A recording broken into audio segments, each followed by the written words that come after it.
युधिष्ठिर ने पूछा, गोविंद वासुदेव, आपको मेरा नमस्कार है।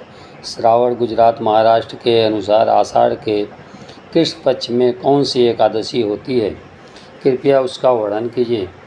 भगवान श्री कृष्ण बोले, राजन सुनो, मैं तुम्हें एक पापनाशक उपाख्यान सुनाता हूँ, जिसे पूर्व काल में ब्रह्मा जी ने नारद जी के पूछने पर कहा था। नारद जी ने प्रश्न किया, हे भगवान, हे कमलासन, मैं आपसे यह सुनना चाहता हूँ कि श्रावण के कृष्ण पक्ष में जो एकादशी होती है उसका क्या नाम है, उसके देवता कौन हैं तथा उससे कौन सा पुण्य होता है। प्रभु, यह सब बताइए। ब्रह्मा जी ने कहा, नारद सुनो, मैं संपूर्ण लोगों के हित की इच्छा से तुम्हारे प्रश्न का उत्तर दे रहा हूँ। श्रावण मास में जो कृष्ण पक्ष की एकादशी होती है उसका नाम कामिका है। उसके स्मरण मात्र से वाजपेय यज्ञ का फल मिलता है। उस दिन श्रीधर, हरि, विष्णु, माधव, मधुसूदन आदि नामों से भगवान का पूजन करना चाहिए। भगवान श्री कृष्ण के पूजन से जो फल मिलता है वह गंगा, काशी, नैमिषारण्य तथा पुष्कर क्षेत्र में भी सुलभ नहीं है। सिंह राशि के बृहस्पति होने पर तथा व्यक्तिपात और दंड योग में गोदावरी स्नान से जिस फल की प्राप्ति होती है वही फल भगवान श्री कृष्ण के पूजन से भी मिलता है। जो समुद्र और वन सहित समूची पृथ्वी का दान करता है तथा जो कामिका एकादशी का व्रत करता है, वे दोनों समान फल के भागी माने गए हैं।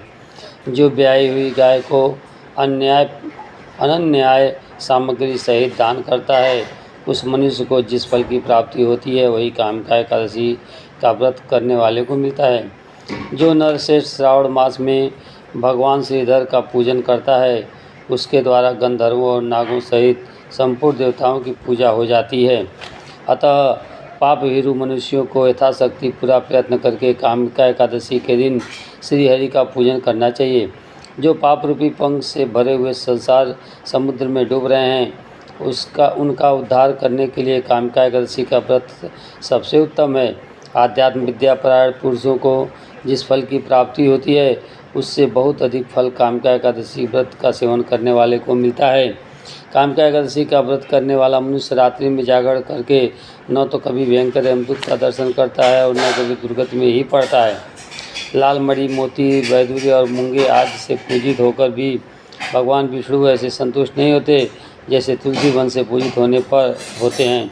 जिसने तुलसी की मंजरियाँ और श्री केशव का पूजन कर लिया है उसके जन्म भर के पाप निश्चय ही नष्ट हो जाते हैं।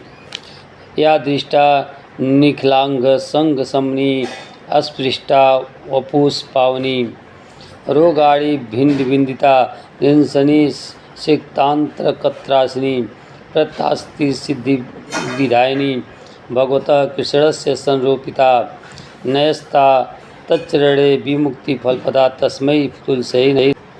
जो दर्शन करने पर सारे पाप संसार का नाश कर देती हैं, स्पर्श करने पर शरीर को पवित्र बनाती हैं, प्रणाम करने पर रोगों का निवारण करती हैं, जल से सींचने पर यमराज को भी भय पहुंचाती हैं, आरोपित करने पर भगवान श्री कृष्ण के समीप ले जाती हैं और भगवान के चरणों में चढ़ाने पर मोक्ष रूपी फल प्रदान करती हैं, उस तुलसी देवी को नमस्कार।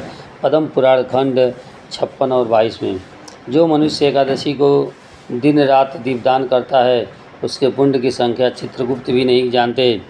एकादशी के दिन भगवान श्री कृष्ण के सम्मुख जिसका दीपक जलता है उसके पितर स्वर्गलोक में स्थित होकर अमृतपान से तृप्त होते हैं। घी या तिल के तेल से भगवान के सामने दीपक जलाकर मनुष्य देह त्याग के पश्चात करोड़ों दीपकों से पूजित हो स्वर्गलोक में जाता है। भगवान श्री कृष्ण कहते हैं, युधिष्ठिर, यह तुम्हारे सामने मैंने कामिका एकादशी की महिमा का वर्णन किया है। कामिका सब पातकों को हरने वाली है, अतः मानवों को इसका व्रत अवश्य करना चाहिए। यह स्वर्ग लोक तथा महान पुण्य प्रदान करने वाली है। जो मनुष्य श्रद्धा के साथ इसका महात्म्य स्मरण करता है वह सब पापों से मुक्त हो श्री विष्णु लोक में जाता है।